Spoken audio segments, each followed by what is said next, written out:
Today we're going to dive into one of Warren Buffett's key strategies for picking the best stocks. Imagine you're building a castle and you want to protect it from invaders. What do? You build a moat around it. In investing, an economic moat is what protects a company from its competitors. It's what makes a company special and hard to beat. So, how does Buffett figure out if a company has a strong economic moat? He asks a series of questions and we're going to break them down for you. But first, we need to understand the two basic types of businesses Buffett talks about. The first type is commodity-based businesses.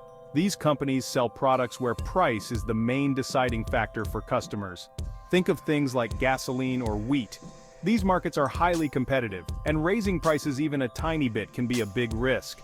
It's not a great situation when you have to pray before you raise your prices by even a penny. The second type is consumer monopolies. These businesses have something unique about them that makes it hard for competitors to replicate.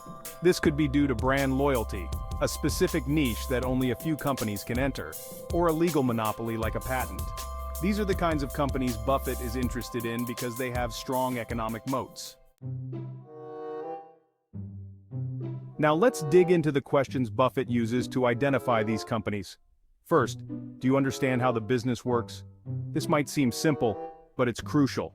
If you can easily understand how a company makes money, spends money, and turns a profit, you're on the right track. Second, does the company have a consistent operating history? If a company has been doing the same thing successfully for years, that's a good sign. It shows they've weathered different economic conditions and competitive pressures. Next, let's look at management. Does the company's management stay within their circle of competence? This means they stick to what they know best.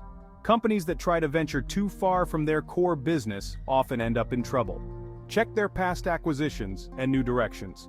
Do they align with the company's main business? Another important management question is, are they transparent and truthful with shareholders? Good management should be honest and clear about what's happening in the company. Now let's talk financials. First up, does the company have pricing power? This means they can raise prices without losing customers. For example, when Buffett bought See's Candies in 1972, he was confident they could raise prices without a drop in sales because people loved their candy so much. Is the company conservatively financed?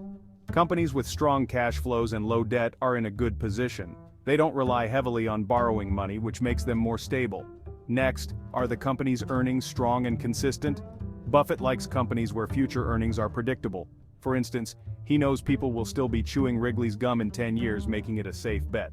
Finally, does the company need to constantly reinvest in capital? Buffett prefers companies that don't need to spend a lot to maintain or grow their business. These companies often have large free cash flows, which can be used to buy back shares and increase the value for shareholders. Why is that castle still standing? And what's going to keep it standing or cause it to fall 5, 10, or even 20 years from now? These are the questions Warren Buffett asks when evaluating a company's long-term viability. He believes there are three key types of monopolies that create strong economic moats. Are the company's earnings strong and consistent? Buffett likes companies with predictable future earnings. For example, he knows people will still be chewing Wrigley's gum in 10 years, making it a safe bet. Does the company need to constantly reinvest in capital? Buffett prefers companies that don't require a lot of spending to maintain or grow their business. These companies often have large free cash flows, which can be used to buy back shares and increase shareholder value. The most important thing in investing is knowing your limits. You need to be able to identify which companies you can make an informed decision about and which ones are beyond your capacity to evaluate. You don't have to be right about thousands of companies. You only need to be right about a few that you understand well. First, understand how the business works. Once you've got that down, ask yourself if the company has a consistent operating history. A strong economic moat often means the company has been successfully producing the same product or service for years, surviving different economic cycles and competitive pressures. I always say, buy stock in a business that's so good that even an idiot can run it, because sooner or later, one will. When evaluating management, the key question is, do they stay within their circle of competence? Management of a company with a strong economic moat will stick to what they know best. They invest excess capital only in businesses within their expertise. Companies that stray too far from their core operations often end up in trouble. Look at the company's past pattern of acquisitions and new ventures. They should fit within the primary range of the business. Over time, you develop a lot of filters. I stick to what I know, my circle of competence, and I don't worry about things outside of that. Defining where you have an edge is enormously important. The financial questions are where you'll find the most data to determine if a company has a strong economic moat. The first question is, does the company have pricing power? We like buying businesses where we feel there's untapped pricing power.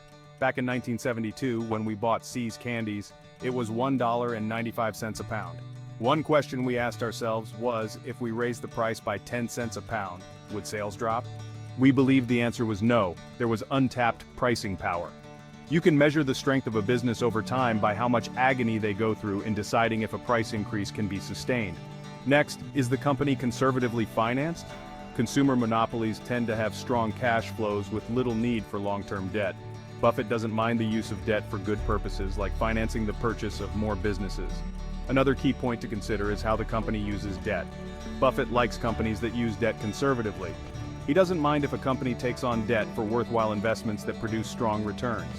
However, he objects if the debt is used in ways that produce mediocre results, such as investing in commodity businesses.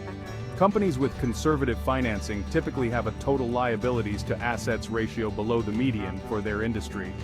Next, examine the company's earnings. Are they strong and showing an upward trend? Consumer monopolies usually have strong and consistent earnings. Buffett only invests in businesses whose future earnings are predictable to a high degree of certainty. For example, he can generally predict the economics of Wrigley chewing gum 10 years from now. The internet isn't going to change how people chew gum or which gum they prefer.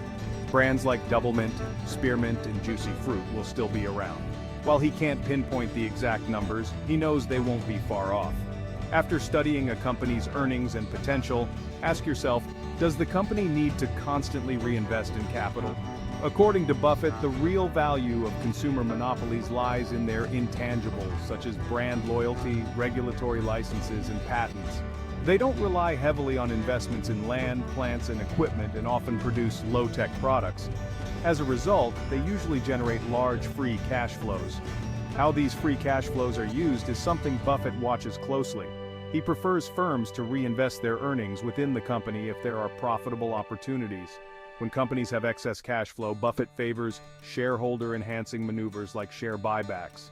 Buybacks increase per-share earnings for those who don't sell, which in turn increases the stock's market price.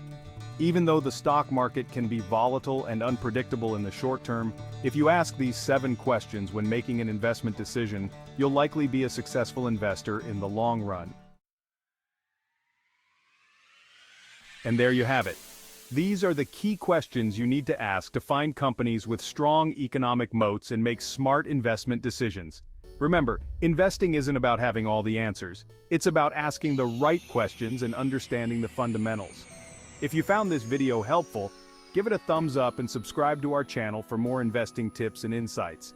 And don't forget to hit the notification bell so you never miss an update. Thanks for watching, and happy investing!